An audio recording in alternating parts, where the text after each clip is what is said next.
자녀들아, 모든 일에 부모에게 순종하라. 이는 주 안에서 기쁘게 하는 것이니라. 아멘? 물도 못 뜯었네. 네, 그렇죠. 여러분, 오늘도 진짜 하나님께서 주시는 힘과 능력을 얻고 돌아갈 수 있는, 아까 전에 우리 기도했지만 시험 기간이 끝났지만 피폐해지고 위축되고 자존감 떨어지는 것이 아니라 여러분 삶의 모든 부분들 안에서 힘있게 영향력 있게 살아갈 수 있는 저와 여러분 되기를 예수님의 이름으로 축복합니다. 아멘. 그렇죠. 여러분, 1년 12개월 중에 12달 중에 가장 사랑을 많이 표현하는 달이 언제일까요? 왜 그렇죠? 그렇죠. 여러분 너무나도 잘 아는 것처럼 우리 어릴 때 교육 받았던 것처럼 PPT 틀어주시고요. 네, 5월은 가정의 달이기 때문입니다. 그도 그럴 것이 가족 행사들이 참 많이 있습니다. 5월 5일은 어떤 날이죠? 어린이날. 여러분 해당 사항 돼요, 안 돼요? 된다고? 된대요. 네, 아무튼 어린이는 아닌데 누구보다 설레했던 우리 5월 5일 네, 어린이날이 있었고요. 폰도 깨지네요. 네, 5월 8일 어버이날 있었고요. 그 다음에 5월 15일은 스승의 날, 그리고 여러분 잘 모르겠지만 5월 21일은 부부의 날이라고 한다고 합니다. 우리 학부모 선생님들 잘 기억하셨죠? 네, 부부의 날이라고 합니다. 그리고 여러분 5월 20일은 무슨 날일까요? 네? 결혼기념일요? 선생님 결혼기념일이세요? 저도 결혼기념일이에요. 큰일 났어요. 축하드립니다. 저는 큰일 났고요. 축하드립니다. 여러분 가족 행사가 이렇게 많고 사실 이렇게 현금을 사용할 시간들도 많고요. 또 해야 되는 일정들도 많고 또 마음을 쏟고 나누는 시간들도 많이 있지만 누구보다도 어쩌면 12월 달 중에서 가장 많이 사랑을 나누고 전할 수 있는 가장 따뜻한 시기가 이 시기가 아닌가라고 생각이 좀 듭니다. 어떻게 여러분 지난주는 특별히 어버이날이었습니다. 어버이날 특별한 날이 있었고요. 5월 8일 어버이날 목요일이었는데 여러분 어버이날 잘 보냈습니까? 왜 이렇게 자신감이 없지? 표현을 잘 안 했나? 어떤 거 드렸어요? 안 드렸어요. 케이크. 네? 케이크 너 돈 많다. 멋있다. 좋아요. 목사님이요. 그래서 안 그래도 물어봤어요. 우리 몇몇 친구들한테 야 어버이날 잘 보냈니? 어떻게 보냈니? 뭘 좀 마음에 담아가지고 어머니들, 아버지들에게 이런 선물을 드렸니? 라고 하니까 마음을 꼭꼭 담아서 사랑의 마음을 듬뿍 담아서 편지를 쓰기도 했고 또 진짜 물질적인 부분들 안에서도 선물을 주기도 했다고 합니다. 그러니까 아이들에게 뭔가 경매처럼 목사님 저는 이거 했어요. 저는 이거 했어요. 이렇게 이렇게 하더라고요. 근데 스케일이 점점 올라가는 거를 듣게 됐습니다. 상장을 줬어요. 용돈을 줬어요. 책을 줬어요. 꽃을 줬어요. 텀블러를 줬어요. 갑자기 어떤 친구가 향수를 줬어요. 와. 근데 어떤 친구가 갑자기 목사님 저는 청소기. 야, 너 청소기를 줬어? 청소기로 5번 밀었어요. 그리고 용돈 받았어요. 이렇게 이야기하는 우리 누군지는 말을 못해요. 우리 서희람이라고 하는데 아무튼 그런 친구들이 있었습니다. 여러분 아마 물질적인 부분들도 중요하지만 여러분의 각자의 영역과 상황에 맞게끔 여러분의 감정에 맞게끔 여러분의 할당량 안에서 부모님에게 표현했을 줄 압니다. 안 한 친구 있습니까? 오늘 꼭 하기를 축복합니다. 아멘 한 사람 안 했어? 아무튼 사랑을 표현하는 것이 참 중요한 것을 목사님이 이야기하고 싶었던 겁니다. 여러분 목사님이 질문해 볼게요. 부모님이 가장 받기 원하고 가장 선물로 받고 싶어하는 1위가 뭘까요? 뭐라고? 돈. 아까 1부 때 우리 유원철 강사님께서 이렇게 이야기했어요. 2등은 사랑스러운 말이다. 따뜻한 말이다. 그러니 여러분에도 희망이 있습니다. 돈 필요 없고요. 사랑한다 말, 고맙다 말 이렇게 표현도 더 중요합니다라고 이야기했는데 모든 매체를 따졌을 때 목사님이 찾아보니까 부동의 1위가 바로 용돈입니다. 용돈. 돈. 뭐니 해도 머니예요. 그럴 것 같습니다. 그래서 우리 학부모님들, 유쾌하신 학부모님들 또 특별히 부모님들은 강제로 효도를 시켜주기도 하더라고요. 이렇게 보입니까? 네, 현수막 걸어서 꽃으로 퉁실 생각하지 마라. 그리고 밑에 보시면 너 바쁠 것 같아서 어버이날 선물은 내가 알아서 샀다. 입금해라. 고맙다. 밑에 영수증 보면 몇십만 원 이렇게 딱 긁혀져 있고 강제 효도를 당하는 유쾌하신 우리 부모님들의 어떤 이 내용들도 있습니다. 여러분 물론 물질적인 부분들도 중요하고 필요하지만 사실은 아까 목사님이 이야기한 것처럼 감정적인 것, 내 진심을 담아서 중심을 다해서 감정을 표현하는 것, 여러분의 할 수 있는 능력 안에서 할 수 있는 것, 그게 더 중요하다는 것을 꼭 기억했으면 좋겠습니다. 왜냐하면 그것으로도 부모님은 만족하기 때문이에요. 왜냐하면 이렇잖아요. 부모님들은 받을 사랑을 기대하고 사랑을 주지 않아요. 이해했어요? 받을 사랑을 기대하고 사랑을 주지 않습니다. 대가를 원하고 사랑을 주는 존재가 아니기 때문이에요. 물론 자식 농사해가지고 뭐 재테크 해가지고 좀 잘 키워놔야지 라고 말하시긴 하시지만 그렇지 아니하더라도 만족하시고 사랑을 주시는 분이 바로 부모님이기 때문입니다. 여러분 목사님은요 어버이날만 되면 그 목사님도 부모님이 계시니까 부모님에게 찾아가요. 늦은 시간임에도 불구하고 잠깐 갔다가 얼굴 뵙고 선물 드리고 인사드리고 마음 전하고 돌아오곤 했는데 이번에도 했긴 했는데 목사님도 용돈을 많이 드렸어요. 왜냐하면 부모님이 필요한 부분들이 목사님이 잘 모를 수도 있으니까 필요한 데에 쓰시라고. 그리고 목사님이 용돈을 드릴 여력은 되니까 얼마가 될지는 이야기를 안 했어요. 드릴 수 있는 여력이 되니까 그래서 이렇게 목사님이 많이 주곤 했습니다. 자, 퀴즈. 목사님이 부모님에게 줬던 가장 큰 금액 얼마일까요? 여러분은 얼마입니까? 설교 강단에서 갑자기 돈 이야기 한다고 제. 목사님이 놀라지 마세요. 목사님은 이렇게 막 목사님이 그렸어요. 아니 그린 게 아니고 이렇게 막 작업해가지고 옛날 보기도 전해주기도 했고요. 네, 부모님에게 줬던 가장 큰 금액은 바로 5천만 원입니다. 5천만 원. 네, 목사님이 5천만 원 넘을 수가 없어요. 사실 저가 11만 1,000원밖에 안 돼요. 11만 1,000원도 크죠. 아무튼 목사님 이렇게 줬던 기억이 있습니다. 자, 여러분 잘 기억하세요. 앞으로 이제 매년마다 어버이날을 만나게 될 거고 마주하게 될 거고 또 부모님에게 감사 표현을 해야 될 텐데 가장 좋아하는 선물이 뭐다? 우리 학부모 선생님들 저 잘하고 있죠? 네, 잘하고 있다면 끄덕끄덕 해주시고요. 네, 여러분 목사님이 아까 이야기했지만 돈도 중요하지만 여러분의 마음이 더 중요하다는 것을 꼭 기억했으면 좋겠습니다. 왜냐하면 목사님 왜 이런 돈 물질적인 이야기를 하고 또 진심 어린 이야기를 하고 어버이날이 왜 중요한지 부모님을 사랑하고 공경하는 것이 왜 중요한지에 대해서 계속 강조하냐면 성경에서 그렇게 이야기하고 있기 때문이에요. 그래서 교회력을 따졌을 때 오늘을 어버이 주일로 우리가 함께 예배 드리고 있습니다. 모든 교회가 다 마찬가지로 어버이 주일로 예배를 드립니다. 여러분 왜 우리는 부모님을 사랑하고 공경하고 순종해야만 할까요? 성경적인 근거를 우리가 알 필요가 있다는 사실을 꼭 기억했으면 좋겠고 오늘 말씀을 통하여서 올바른 근거 안에서 진짜로 실천할 수 있는 공경할 수 있는 은혜가 저와 여러분에게 있기를 주님의 이름으로 축복합니다. 첫 번째입니다. 우리가 공경해야 되는 이유는 첫 번째는 순종하는 것이 하나님의 뜻이기 때문입니다. 하나님의 뜻이 담겨있기 때문이죠. 우리 20절 말씀 다 같이 한번 읽겠습니다. 시작! 모든 일에 부모에게 순종하라. 이는 주 안에서 기쁘게 하는 것이니라. 아멘. 물론 에베소서에 보면 이렇게 이야기하고 있어요. 주의 교양과 또 훈계를 가지고 부모가 자녀에게 노엽게 하지 말고 하나님의 사랑 안에서 잘 양육하도록 하여라 라고 하고 하는 전제가 있긴 하지만 그럼에도 불구하고 자녀들인 우리들에게 주어지는 임무와 사명 그리고 믿음의 반응은 바로 부모님에게 뭐 하라? 순종하라 라고 말씀하고 있다는 사실입니다. 성경은요 여러 번 부모님에 대한 언급을 많이 하고 있습니다. 목사님 몇 개만 이렇게 이야기하고 있지만 부모님에 대한 이야기를 할 때마다 공통점이 있어요. 그게 뭐냐면 공경하라, 경외하라, 그리고 청종하라, 그리고 뭐 순종하라, 가볍게 여기지 말라 여러 방면으로 사용되고 있는데 이 모든 단어는 강하고 무거운 의미를 가지고 있어요. 무조건 해야 돼. 이거 실수하면 절대 안 돼 라고 하는 강력한 의미를 내포하고 있을 뿐더러 이 모든 표현들은 명령형으로 되어 있다는 것을 꼭 기억할 필요가 있는 거죠.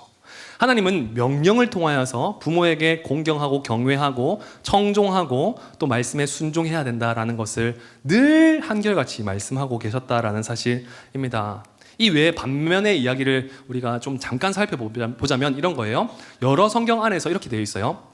부모님의 말씀을 순종하지 아니하는 사람은 까마귀에게 쪼임을 받고 독수리에게 잡혀간다 뭐 이런 이야기도 있기도 하고요. 저주를 받게 된다. 그리고 쳐서 죽여야만 한다. 부모를 저주하는 자는 쳐서 죽여야 된다라고 하는 성경 구절이 있긴 있어요. 사랑하는 여러분, 왜 이렇게 강한 어투로 이야기하고 있을까요? 부모를 공경하는 것, 공경하지 않는 것이 왜 결과가 천차만별임을 강조하면서 성경은 계속 직접적으로 이야기하고 있을까요? 그것은 바로 부모님에게 순종하는 것이 하나님의 뜻이 있음을 드러내기 위한 거예요. 여기에 하나님의 뜻이 담겨져 있다. 하나님의 뜻이기 때문이다라는 것을 내포하고 있다라는 사실이죠. 여러분, 놀랍게도 공경하다. 성경에서 공경하다라고 하는 단어는 히브리어로는 카바드라고 해서 무겁게 여기는 거예요. 무겁게 여기다. 가볍게 여기고 뭐 경히 여기는 것이 아니라 무겁게 여기다. 그리고 오늘 본문에서 티마, 에베소서에 나오는 티마라고 하는 단어는 가치를 두다. 진짜 저거 좋은 거야. 여러분, 만약에 길 가다가 다이아몬드를 발견했어요. 진짜 백이 다이아몬드를 발견했어요. 그게 진짜 다이아몬드를 내가 알아. 그럼 어떻게 해요? 발로 차요? 경찰서에 자랑을 해요.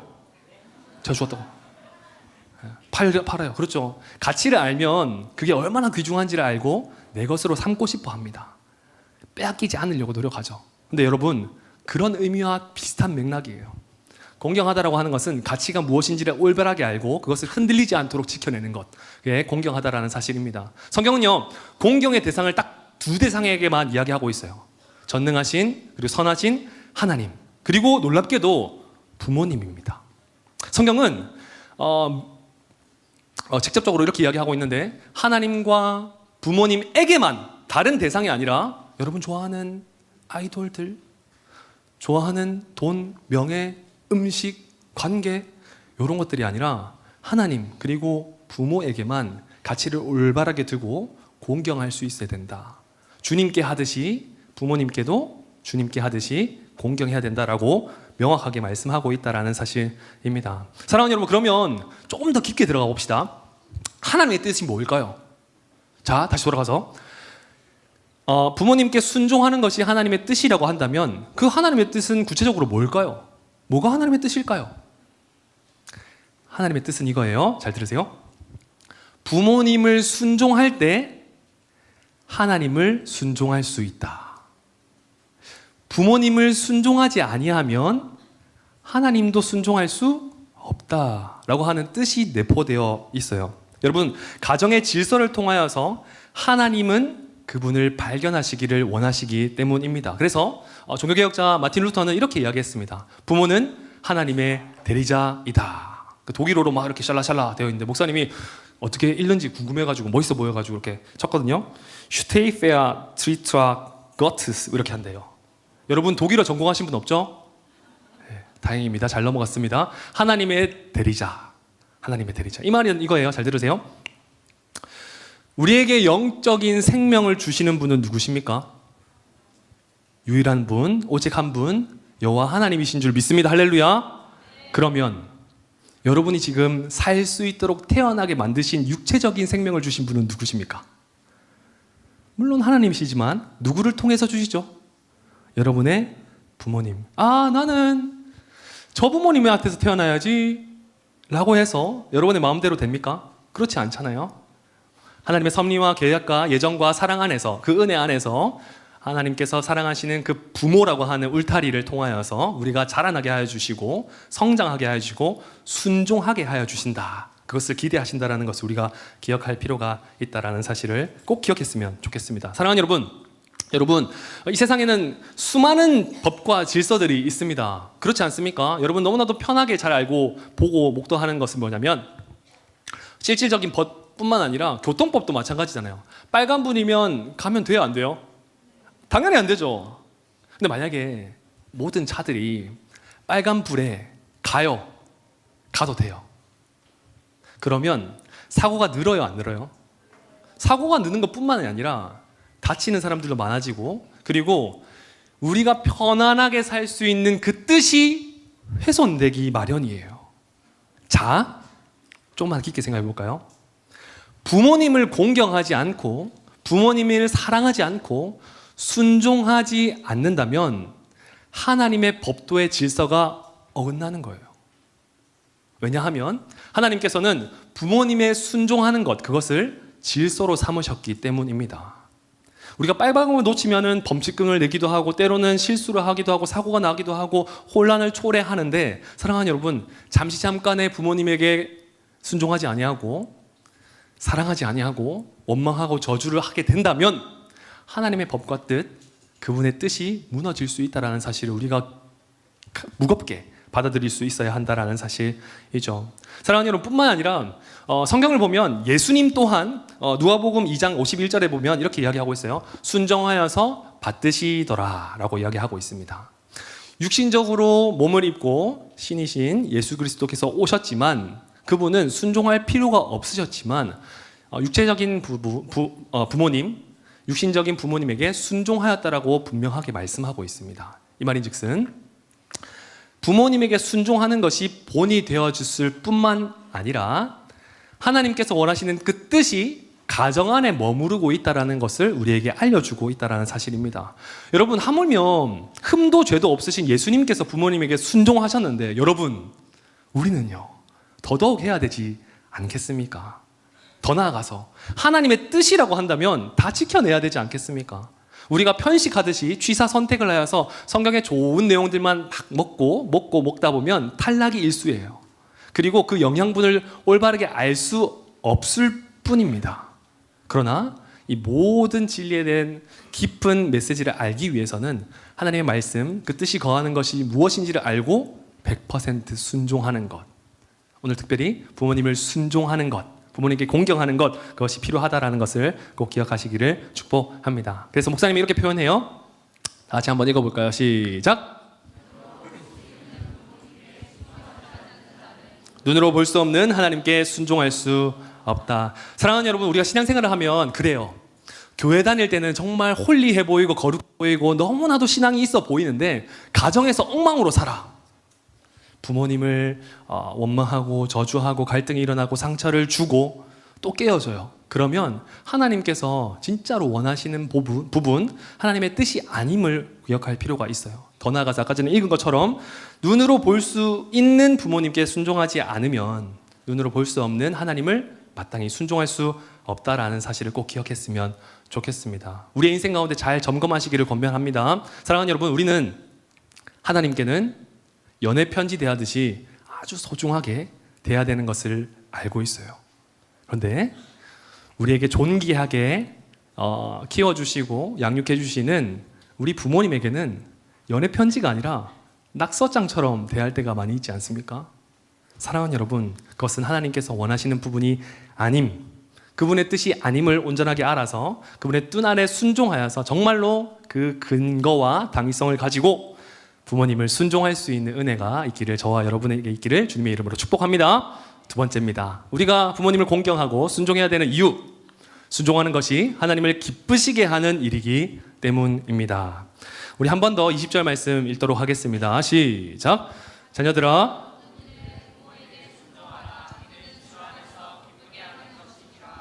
성경은 이렇게 이야기하고 있습니다. 모든 일에 부모에게 순종하라. 자, 이 말은 뭐예요? 슬플 때든 짜증날 때든 기쁠 때든 힘들 때든 언제든지 여러분의 전인격적인 모든 부분을 다하여서 부모님이 어떻게 하든지 간에 순종할 수 있는 믿음이 있어야 한다라는 겁니다. 자, 그런데 오해하지 마세요. 부모님이 만약에 야, 너 시험 기간인데 학원 가야지, 교회 가지 마. 너 성적 올려야지, 가지 마. 100% 순종해야 되니까, 모든 일에 순종해야 되니까 순종하면 됩니까? 안 됩니까? 딜레마죠. 그래서 성경은 이렇게 이야기하고 있어요. 다시 20절 한번 띄워주시겠습니까? 이는 주 안에서 기쁘게 하시는 것이니라. 주 안에서. 여러분, 모든 일들과 모든 순종의 덕목들 그리고 가르침들은 주님께서 원하시는 그 기준이 바탕이 되어야만 해요. 부모님이 아무리 기뻐하신다 하더라도 하나님께서 그것을 기뻐하시지 않는다고 한다면 그것은 순종할 필요가 없어요. 왜? 하나님께서 더 원하시는 계획과 그리고 그 뜻이 무엇인지를 알기 때문이에요. 이해하시겠습니까? 잘 분별하시기를 바랍니다. 그래서 중요한 것은 진짜 하나님께서 원하시는 그 뜻이 무엇인지를 분별해내는 것도 필요하지만 그럼에도 불구하고 이러한 이야기, 저러한 이야기 할 때 부모님께 겸손하게, 경청하고 들어줄 수 있는, 아니면 더욱더 하나님의 뜻을 같이 발견할 수 있는 은혜가 우리에게 있어야 한다. 그것이 바로 순종에 포함된 의미다라는 것을 꼭 기억할 필요가 있다라는 사실이죠. 사랑하는 여러분, 여러분은 부모님과 갈등이 있습니까? 없습니까? 한 번도 없었다라고 하는 사람은 아무도 없을 거예요. 목사님이 신입생 신방을 하다 보면 항상 이렇게 이야기해요. 어머니한테 바라는 점이 있어? 너무나도 좋으시지만, 잘하고 계시지만 어머니한테 좀 이건 이렇게 해주시면 좀 더 좋을 것 같아요. 이렇게 하면은 내가 좀 더 감사할 것 같아요 라고 하는 부분들 있어? 라고 물어보면 거의 대동소이, 부동 1위가 뭐냐면 잔소리 좀 안 했으면 좋겠어요. 진짜 좀 제발 좀 잔소리 좀 안 했으면 좋겠어요. 이것 옷 좀 치워라, 저것 좀 치워라, 뭐 공부해라, 밥 먹어라, 이런 잔소리를 계속 레파토리를 돌고 돌듯이 이야기 안 했으면 좋겠어요 라고 하는 피드백들이 참 많이 있었습니다. 그러나 여러분 잘 알죠? 노래를 통해서도 잘 알잖아요. 하나부터 열까지다. 잘 모르죠? 여러분 성경과 또 찬양밖에 모르죠? 그렇죠. 하나부터 열까지 다 여러분을 위한 소리예요. 그리고 여러분 잘 들으세요. 잔소리를 한다는 거는 계속적인 똑같은 말을 반복한다는 거는 부모님께서 어휘적인 한계가 아니라 여러분의 감정을 소위 말하는 긁는 것이 아니라 동일한 마음이 있음을 발견해야 돼요. 똑같은 말을 계속 반복한다는 거는 어휘의 한계가 아니라 동일한 마음이다. 그리고 여러분이 할 만한 능력이 있으니까, 있다고 생각하니까 계속 이야기하는 거예요. 까놓고 이야기해서 잘 들어보세요. 목사님이 물을 떠줄 능력이 없는 친구에게 물을 떠달라고 할까요? 안 할까요? 절대 안 하죠. 제가 떠다 먹죠. 떠다서 주기도 하고요. 근데 물을 뜰 수 있는 능력이 있는 친구에게 이렇게 이야기하잖아요. 물 좀 떠다 줄래? 여러분 공부해라, 치워라, 밥 먹어라, 이렇게 행동해라, 저렇게 해라, 욕하지 마라. 여러분이 할 만한 능력이 있음을 부모님들이 잠재력을 생각하고 존귀하게 여기기 때문에 그렇게 이야기하는 거예요. 잔소리 안 하면 너무 좋을 것 같죠? 잔소리 하는 부모님이 없다고 생각해 보세요. 부모님 존재 자체가 없으시다고 생각해 보세요. 그게 얼마나 가치가 있는지를 발견하게 될걸요. 우리는 항상 그래요. 어떤 것이 없을 때, 그것이 내 손에 없을 때, 나와 멀어지게 되었을 때 그 가치가 얼마나 귀중한지를 발견하곤 합니다. 우리가 생각하는 것, 우리가 느끼는 것이 작고 가볍다고 생각하더라도 그 가치는 우리가 매기는 것이 아니에요. 우리가 모르는 스며들어 있고 광활한 하나님의 사랑뿐만 아니라 부모님의 사랑이 담겨져 있고 우리 안에 내포되어 있다는 것을 꼭 기억할 필요가 있다는 사실입니다. 그래서 우리는 이제 순종해야 된다라고 성경은 계속해서 말씀하고 있는데, 그러면 목사님, 순종하다라고 하는 의미가 뭘까요? 말씀을 잘 듣는다 라고 생각하기 일쑤이지만 성경에서 말하는 순종하다라고 하는 더 깊은 의미를 담고 있습니다. 더 무거운 의미를 담고 있는데, 순종하다라고 하는 헬라어는 휘파쿠오입니다. 어렵지만 잘 들어보세요.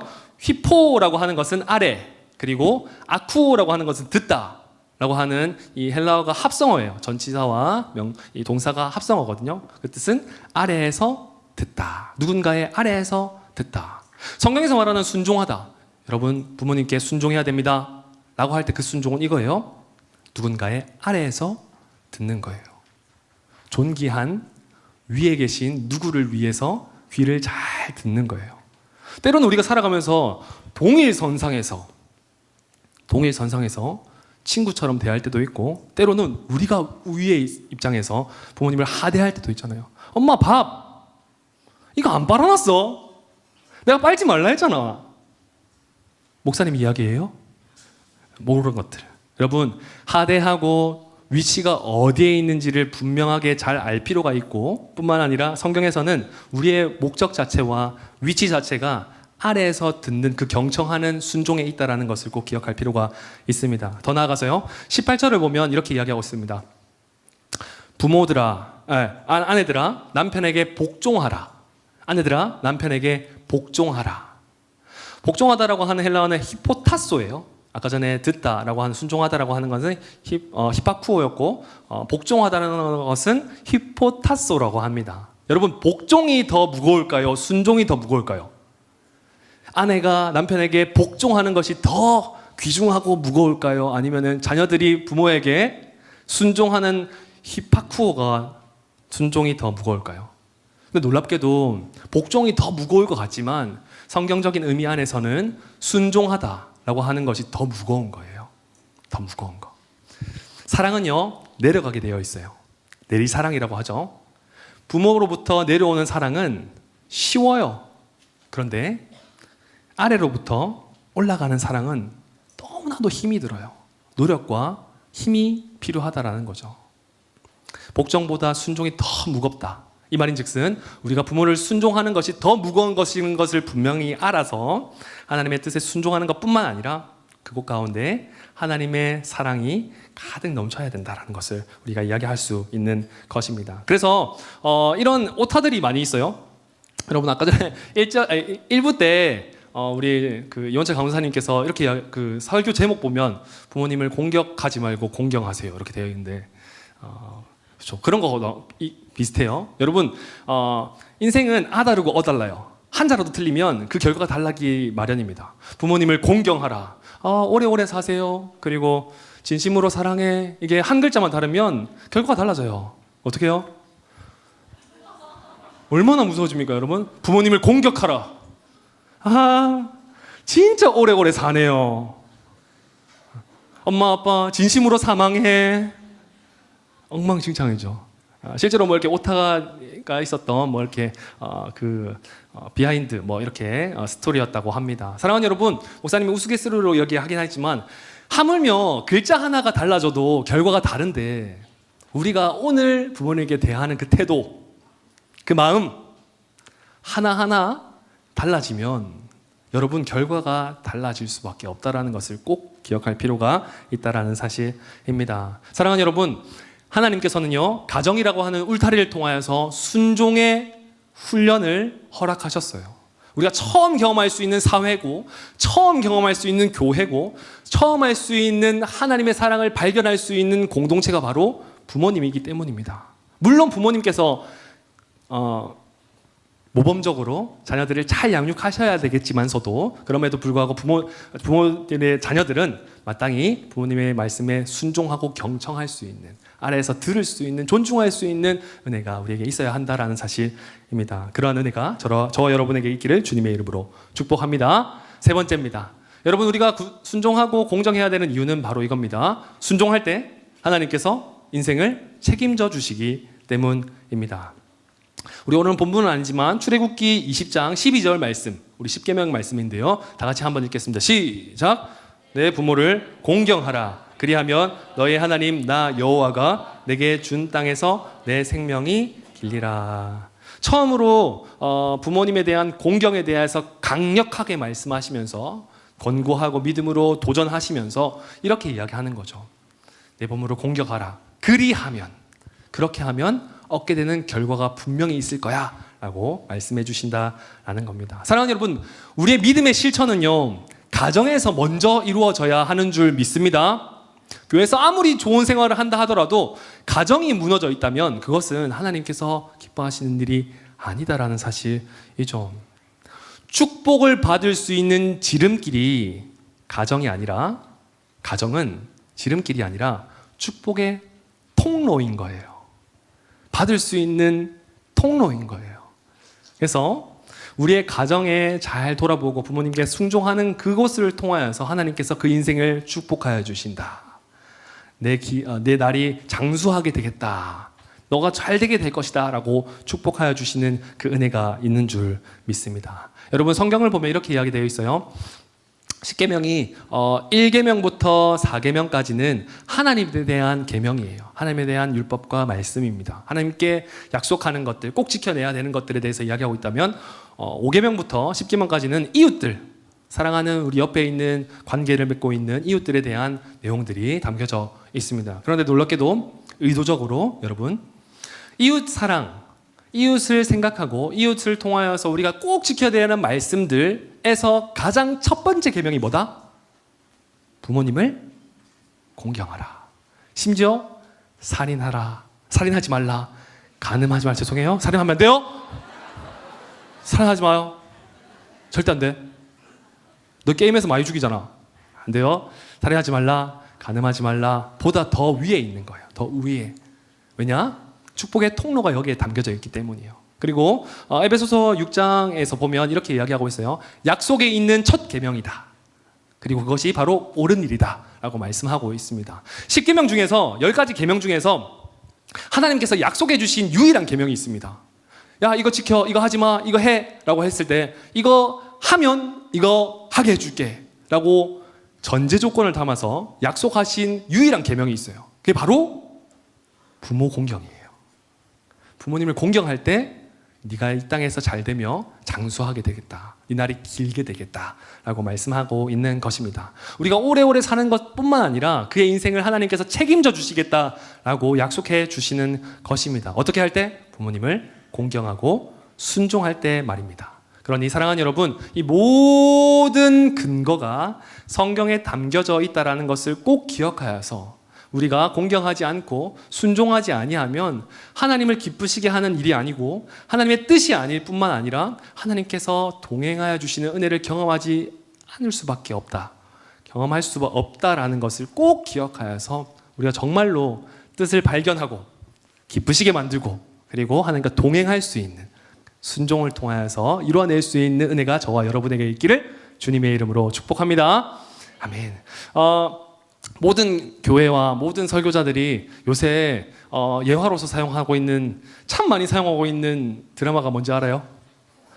복삭 속았는지 안 속았는지 잘 모르겠는데 아무튼 복삭 속았수다. 목사님은 안 봤어요. 못 봤어요. 시간이 없어가지고 너무 보고 싶은데 못 봤는데 복삭 속았수다에 명대사들도 많고 가족 사랑에 대한 또 애틋한 마음, 눈물 버튼을 막 나는 장면들이 참 많이 있다고 하더라고요. 그래서 목사님이 한번 살펴봤어요. 그냥 이제 클립으로 떤 것들 살펴봤는데 오늘 설교 말씀을 준비하다가 요 내용이 좀 들어가면 좋지 않을까라고 생각이 들어서 목사님이 딱 따와서 여러분에게 보여주려고 합니다. 공감이 될지 모르겠지만 한번 잘 보셨으면 좋겠습니다.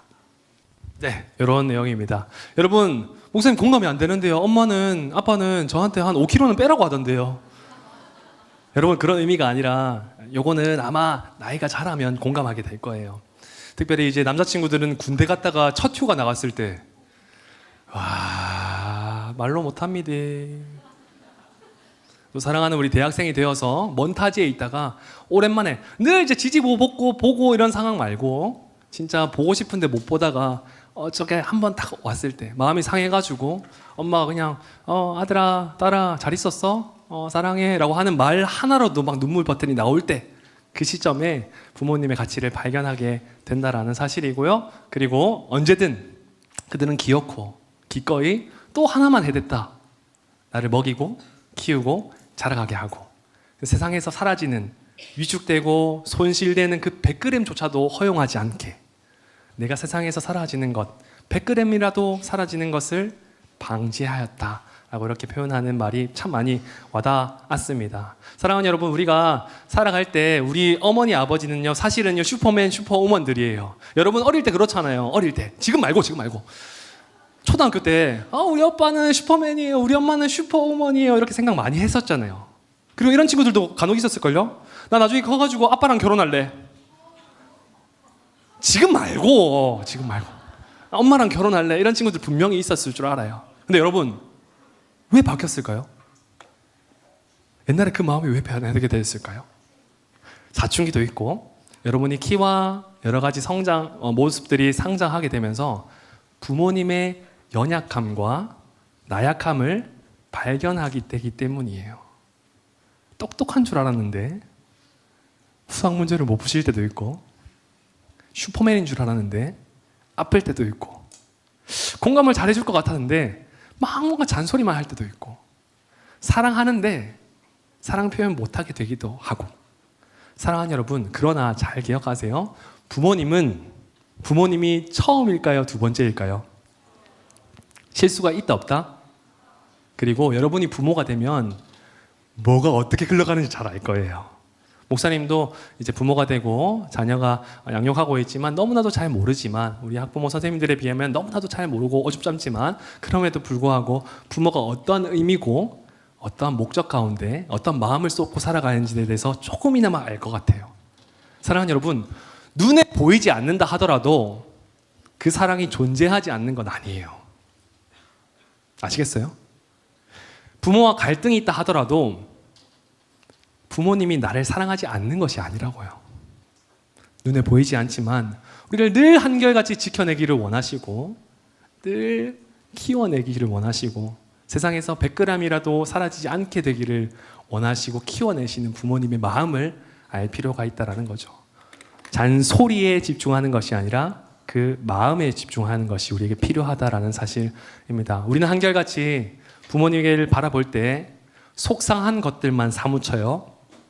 그러나 부모님들은 항상 자녀들을 볼 때 미안한 것들만 사무치게 된다고 한답니다. 사랑하는 여러분, 그 마음을 지금부터 제대로 알아 지금부터 변화되어서 부모님께 순종하고 공경해낼 수 있는 은혜가 저와 여러분에게 있기를 주님의 이름으로 축복합니다. 아멘이시죠. 어버이날이 되면 목사님이 예전에 한번 보았던 영상인데요. 그게 계속 떠올라요. 계속 떠오르고 한 번쯤을 다시 한번 보게 되는 영상인데요. 우리 본 친구들도 있겠지만 태국의 어떤 한 광고인데요. 본 친구들도 있을 줄 알아요. 태국의 한 광고인데 그냥 무심코 이렇게 보다가 갑자기 울컥했던 그런 장면이 있습니다. 우리 영상 한번 보도록 하겠습니다. 네, 우리 학부모 선생님들만 막 울컥울컥 하시는 것 같은데 여러분 나중에 되면 알 거예요. 부모의 무게가 얼마나 큰지. 아이고 저는 우는 거 보면 우는데 우리 선생님도 우시니까 오늘 울컥하네요. 여러분 목사님이 어버이날 설교를 하면 항상 고민이 되는 점이 있습니다. 그게 뭐냐면 누군가에게 가정은 기쁨과 사랑이 공동체이지만 어떤 누군가에게는 학대를 당하기도 하고 상처를 당하기도 하고 또 갈등이 일어나기도 하기 때문입니다. 근데 그런 친구가 있다면 사랑하는 여러분 믿음으로 권면합니다. 영적인 아버지 되시는 주님의 사랑을 분명하게 알아서 여러분의 그 믿음으로써 가정 안에서 용서하고 용납할 수 있는 그리고 사랑을 경험할 수 있는 은혜가 있기를 축복합니다. 더 나아가서 여러분 말씀을 들었다면 바뀌어야죠. 오늘 당장 부모님이 야 밥 먹자 밥 먹지 말고 여러분 뭐 공부해 방 청소해 라고 하면 여러분 아무 토 달지 말고 한 10번만 네 하고 하세요. 10번만. 여러분이 10번 지켜지는지 안 지켜지는지 여러분 한번 점검해 보세요. 10번만. 그러면 아마 학부모님한테 연락 올 거예요. 목사님 우리 애가 좀 이상해요. 이렇게 연락 올 건데 여러분 한번 달려줘 보세요. 순종해 보세요. 그러한 은혜가 있겠으면 좋겠습니다. 사랑하는 여러분 그리고 더 나아가서 한 가지 더 부모님은 항상 아이들 자녀들을 위해서 헌신하고 그의 목숨까지도 막 걸 정도로 기꺼이 그리고 겸허히 기어코 그 모든 일을 감당합니다. 여러분 오늘 당장 가서 믿음으로 견면합니다. 순종하는 것, 네! 라고 순종하는 것뿐만 아니라 목사님이 한 번 더 도전하는데 이건 뭐냐면 이거예요. 가서 부모님에게 기도 제목이 뭔지 한번 물어봐 주세요. 여러분 알아요? 여러분 엄마 아빠가 어떤 거에 고민하고 계시는지 어떤 거에 마음속 계시는지 모르잖아요. 기도 제목 꼭 물어봐서 엄마 아빠 네 기도해 줄게. 내가 한번 기도해 볼게. 라고 해서 기도 제목 꼭 물어봐 주시고 함께 기도해 줄 수 있는 서로 중보하며 세워져 갈 수 있는 은혜가 집사님 보니까 계속 눈물이 날라하네. 하나님의 은혜가 가득 넘치기를 예수님의 이름으로 축복합니다. 아멘.